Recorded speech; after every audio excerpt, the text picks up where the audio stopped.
Whatever type of design you're creating, it's really important to stand out, but how can you make your work stand out, especially in a crowded market? That's what we're going to talk about in today's video.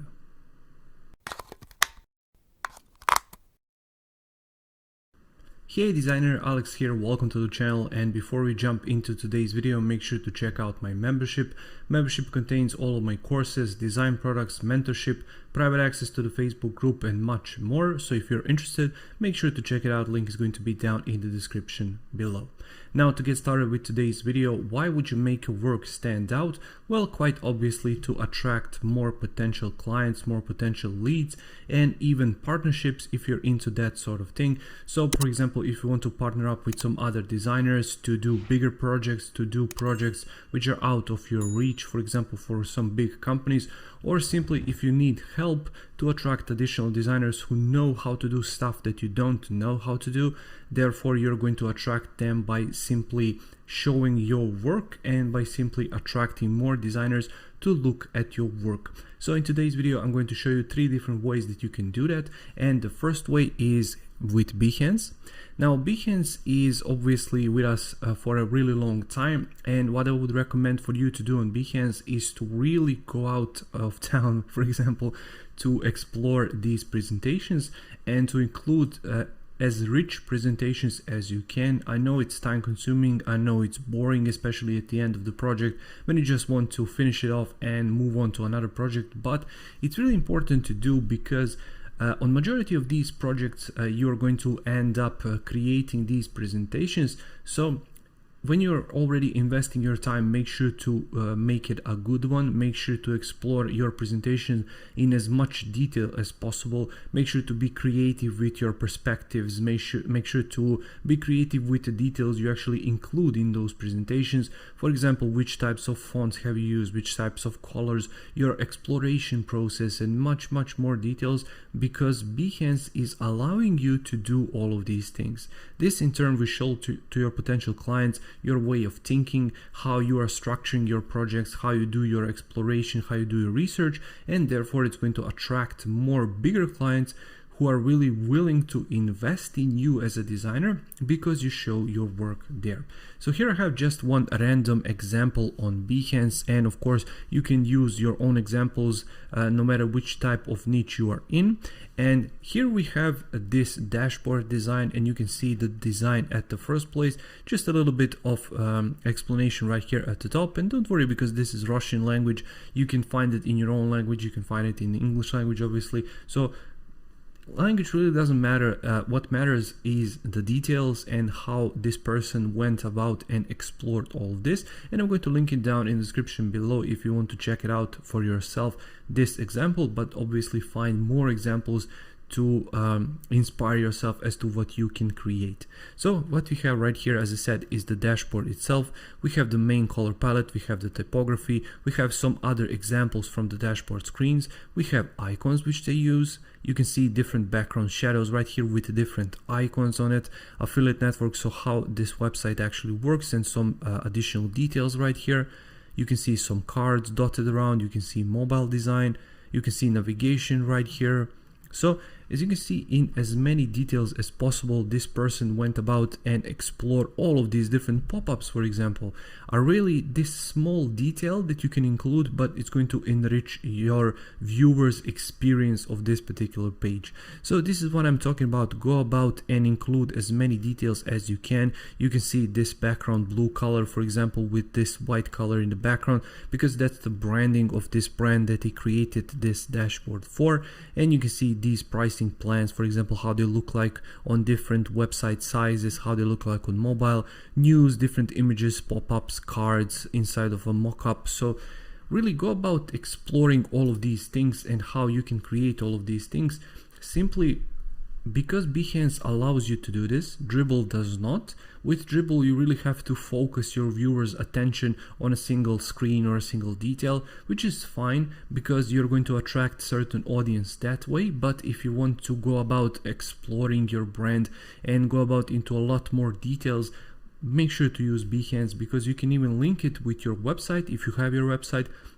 and then your potential viewers can go to Behance and explore it, and you won't have to waste your hosting space, for example, because Behance is already hosted it for you, if that's the route you want to take. But I would always recommend that same example of a presentation. Make sure to include it in your website if you have one, because that way you can attract potential clients both ways and you're still going to look professional because you have your own website. Next up, we have Instagram, and here I have just one example of Redona Dida, which is a great UX designer. I think she's from California or something like that. I think so. And what you can see with her, she is using these examples where you can click, and you can click on these arrows and you can scroll through all of these different examples that she has. So you can see how she branded her Instagram page, and she gives all of these great UX tips. So if UX is your thing, maybe you can explore this. You can even do this with UI. For example, particular parts of UI design, you can break them down, you can help other designers, and that way you're going to show your expertise, you're going to show your experience, and other designers are going to look up to you for guidance and for inspiration. Much like majority of these designers who are following me here on the channel, which I'm internally grateful for, obviously, are looking for me for inspiration and for guidance, because I have this YouTube channel and I'm providing value through these free YouTube videos. But back to Instagram, here you can see how she branded each post, and on each of these images she is posting herself, obviously, just to show who is the face behind this Instagram page, which is obviously the key, because clients don't want to deal with design, they want to deal with designer. So make sure to show your face on these Instagram posts. Also, you can share these right here and you can brand them as well. As you can see, we have guides, IGTV, and tagged. So you can explore IGTV, for example, you can explore stories, you can save stories here to the collection, and make sure to brand your Instagram page. If you don't want to do it on your personal Instagram page, you can always open up a business Instagram page, and that way you can really show your expertise in that particular field, and you can really break yourself away from your brand but still stay connected with your brand. And the final tip I want to give you is video. If you're into this sort of thing, you don't have to show your face like I'm doing right now. You can simply show your hands, especially if you're doing illustration, if you're doing exploration, for example, for UI design projects, for UX design projects, if you're doing wireframes, and you saw my videos here on the channel. Usually what I'm doing is I'm taking something like a secondary camera and I'm simply placing it just above myself. I'm then putting a piece of paper right here, I'm using a pen, and then I'm simply drawing. If you don't have all of this fancy lighting like I have, don't worry about it. You can simply use your phone. You can place it on a stack of books, for example, or something like that, and then you can hit record on your phone. No matter the phone you have, simply record a video. Then you can use a free video editing software. You can find those ones online, and then you can simply speed it up so potential viewers don't look at your video at normal speed. They look at it, for example, at 2 times the speed, 3 times the speed, or something like that. But just make sure to show your value, to show your skills on a piece of paper. So once again, your potential clients and the designers who are looking up to you, for example, either for inspiration, motivation, or for collaboration, are really going to see your expertise. And the person that does that the best is the Gal Shir, and this guy is from Israel, and he's doing all of these cool illustrations, and you can see them right here.